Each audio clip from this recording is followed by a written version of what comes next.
Welcome to 9 on the positive side this weekend. I'm Courtney Courtwright. Thanks so much for joining us. Let's start in Tarboro. If you've been to a boys basketball game there this year, you might have noticed the coaching staff. Yeah, a 4-year-old coach is stealing the hearts of people all across the world. 9 on your side's Gabby Sartori has this story. There's Coach K, Greg Popovich, and Next Generation's Christopher Bess, known as Coach CB. Coach CB is the son of Tarboro boys basketball's head coach, Reggie Bess, and is the one CB tries emulating on the sidelines. I got the chance to speak with both Reggie and CB to hear all about who the basketball world's new favorite coach is. Coach CB turned into an internet sensation overnight. I mean, but you've known him this whole season. What's it feel like to just see your son alongside you getting all of this positive recognition? To me, actually, it started kind of like last year. I never noticed it because I'm so into the game for as coaching. My mother-in-law, and my wife took a picture, and my mother-in-law had this mouse pad that I have, and I'm kneeling on the floor, and he's kneeling behind me, and I never took notice of it. Then when I'm going to scout games now, I find myself sometimes late at night, 2 or 3 o'clock in the morning, early in the morning, watching the game, and then the next thing you know, I'm captivated by him walking up and down the sideline. Coach CB's known for his signature stance on the sidelines. Show me a little bit of what you look like on the sidelines. And he's known for his signature saying, "Every day is game day, baby!" When Coach CB is off the sidelines, he's busy working on his game at home.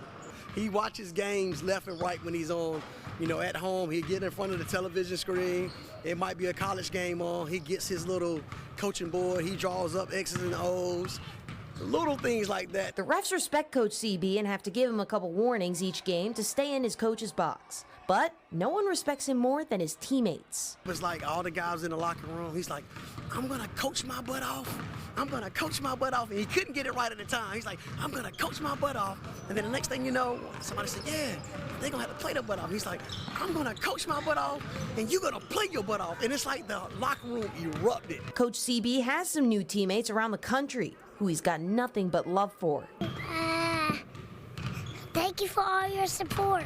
And of course, his #1 teammate who he loves the most. I love you, Mommy. In Tarboro, Gabby Sartori, 9 on your side.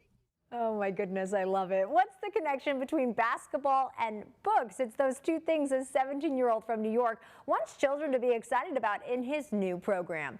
17-year-old Nico Warren is the founder of Hoops and Books. It's a free program for 8 to 10-year-olds in the boroughs of New York. Its mission to combine the love of basketball with a passion for reading. Warren plays varsity basketball while offering free coaching and free books as part of the mind-body connection.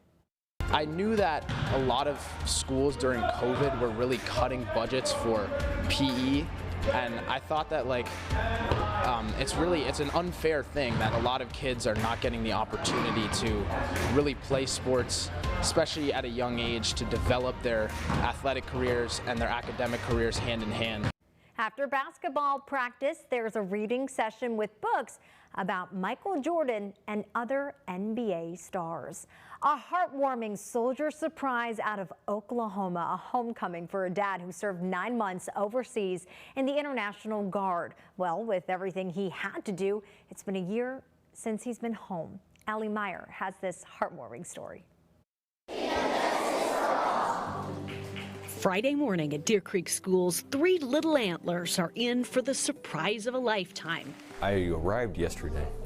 Their dad, Staff Sergeant Matt Smith, just landed on Sooner soil, but he kept his homecoming a secret from the kids. They don't know anything? They don't. I told them that I would be back until 3 months. So it's been really hard to keep a secret from them, like everybody else knew. Just trying to keep it all in.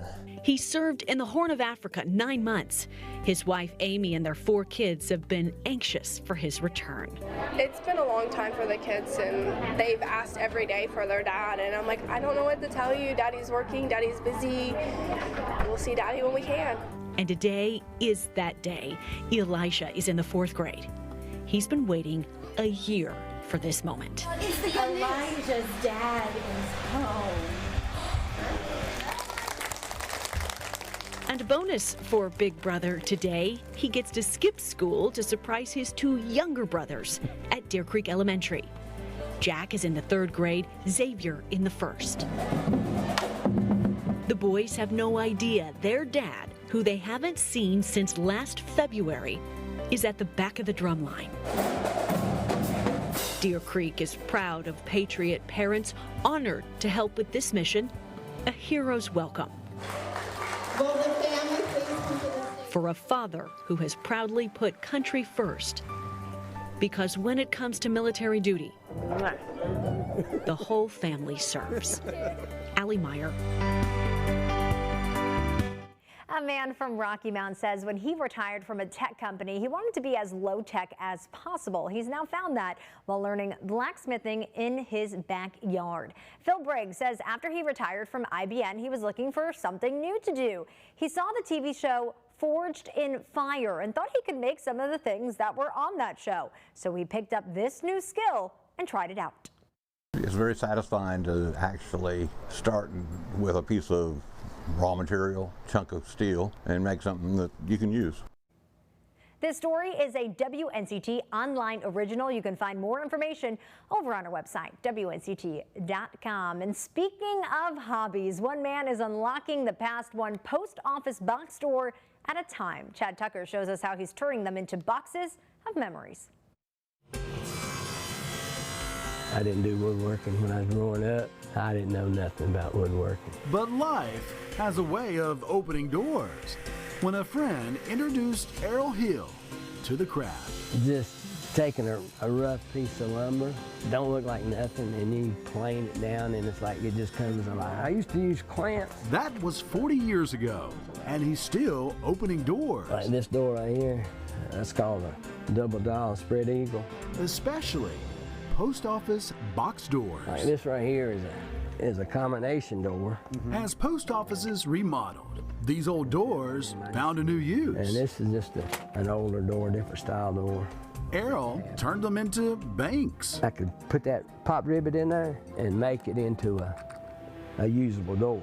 His most popular are the doors from universities, like Wake Forest. This is the Wake Forest door, see the tabs? These traditional brass doors, a staple in post offices across the country, were once essential in daily life. This wood right here, the oak, it comes from Wake Forest. And for alumni of schools like Wake Forest, they take them back to those college years before email. And like this one was made in 1969. To the letters from home that passed through. I got letters upstairs that my mother sent me. The stories that people would tell you about what happened around that mailbox while they was in college. And then you say it comes from Wake Forest.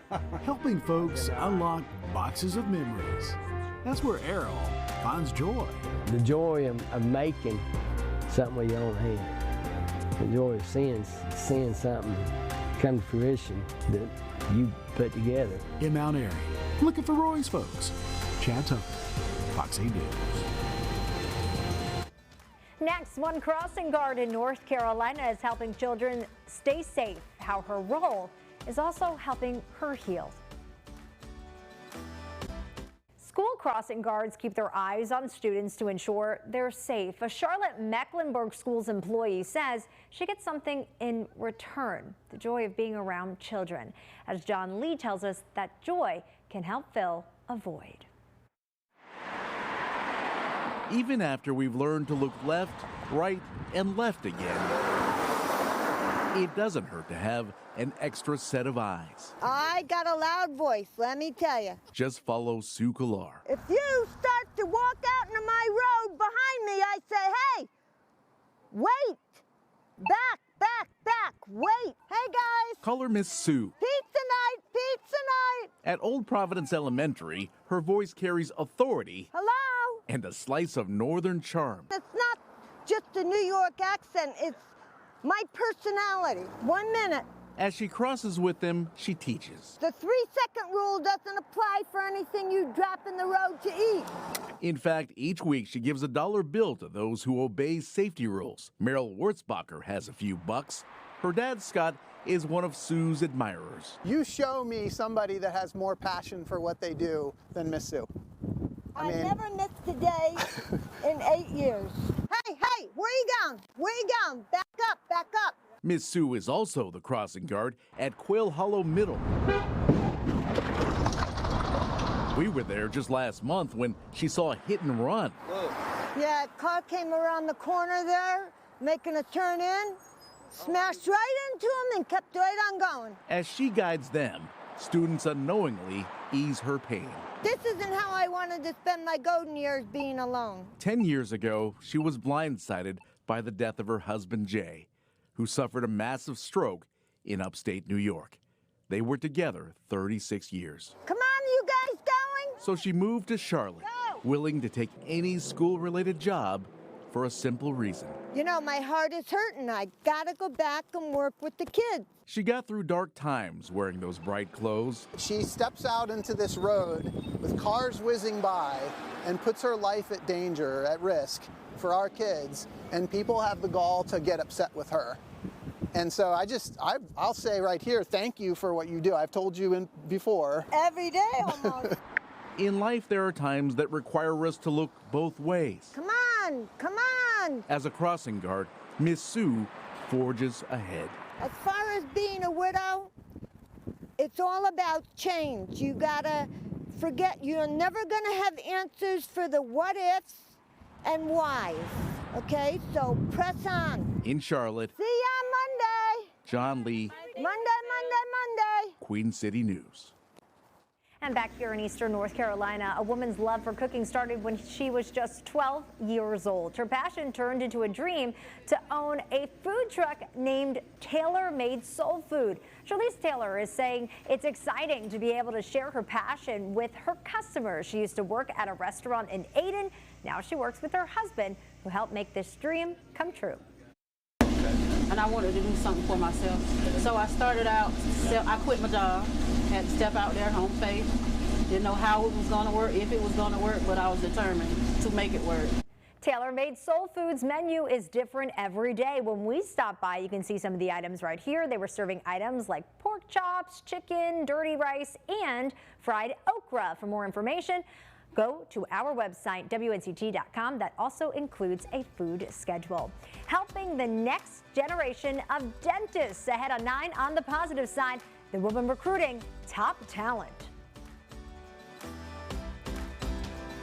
This August, High Point University is going to welcome its first class of students who graduate from the only private dental school in all of North Carolina. And today, you'll meet the woman responsible for recruiting the top talent. As Natalie Wilson learned, not only is this part of her passion, but it's also an assignment that's personal.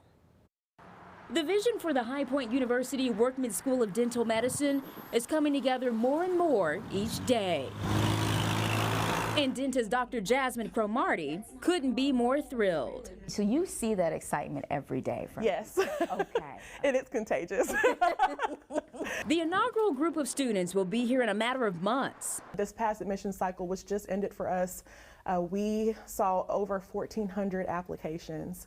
And we interviewed over 500 of those students, and we're only able to accept 60 of those. Dr. Cromartie leads recruitment efforts as the dental school's director of admissions and student engagement. So I'm really the first point of contact when it comes to learning more about the program and learning more about the profession as a whole. She's also a clinical assistant professor as a general dentist. Nice to meet you. I'm Dr. Cromartie.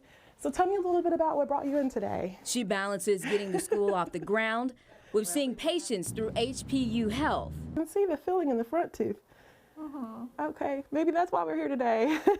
I gotcha. I think there's no better profession that combines art and the ability to get someone out of pain or make someone smile. Dentistry is important. There are lots of unmet health needs that sometimes stem from dental infections. And we believe that our mission here at High Point is to put the patient at the center of everything that we do. After finishing her residency at East Carolina University, Dr. Cromartie went into private practice in Winston-Salem and Clemens before coming to HPU full-time, an opportunity she couldn't pass up. When I heard about the dental school being built, I watched coverage on your news station, and I cried in my living room because I was in residency about to graduate, and I said, I want to be a part of this. It was her homecoming, a chance to return to her alma mater. I attended High Point in 2009. I was on a full scholarship for the women's basketball team. So I was here from 2009 to 2013 and graduated with a Bachelor's of Science in Biology. So not only are you a dentist, but you can hoop also. Yeah. I haven't touched a basketball in a while. I like to tell people I'm retired, but. These days, her focus is here, in the temporary location on North Main Street, as the dental school's new 3-story building is built on the main campus. So for the first year to a half, our 60 students in the inaugural cohort will be in this building. Dr. Cromartie is especially proud that they'll have access to the latest technology in the simulation labs. We can have everything practice from fillings to crowns to bridges on this equipment. They'll have access to hook up their handpiece and change the speed and the type of drill that they're using. Some of the learning includes virtual reality. So Natalie, this is our haptics lab. Wow. We have 20 of these units here. Making it the world's largest lab, using Sim2Care dental simulation units. Activate that foot pedal and you can start to drill. Wow, you can really feel the groove and the texture. So, and you as a professor coming by, you can see. Yes, yes. I'm actually able to project it on our screen, more than one student at a time. Tools to best prepare the next group of professionals who are eager to serve. Building a dental school from the ground up is incredibly hard, and we have new challenges every day, but you have to be adaptable. You have to really buy into what you're doing, and I think that the students that will be starting here in August are also going to be a part of that mission. And that was Natalie Wilson reporting. A once-in-a-lifetime opportunity next, the moment a Raleigh singer meets a famous Italian tenor.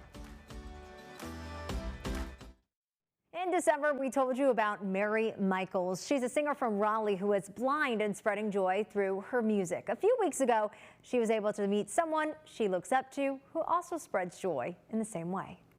Good evening, sir. Hi. Nice to meet you. How cool is this? This was the moment Mary Michaels met famous Italian singer Andrea Bocelli. Mary and her family were invited to go backstage before they were front row at his concert at PNC Arena in Raleigh. It's a moment she says she will never forget. I didn't have time to really hardly think because he was just like, hello there. And I was like, good evening, sir. So nice to meet you. I mean, I couldn't really hardly think. It was a once in a lifetime thing. As fast as it was just incredible. And it was Bocelli's first time in Raleigh. He has several stops on his U.S. tour, including Georgia. As for Mary, well, she has some of her own concerts to attend to. If you'd like to know more about Mary's story or know where she will be singing next, that's over on our website, WNCT.com. And thanks so much for joining us for 9 on the Positive Side this weekend. Let's take you to puppy yoga before we go. Let's take a look. Have a great weekend, everyone. We'll see you next time.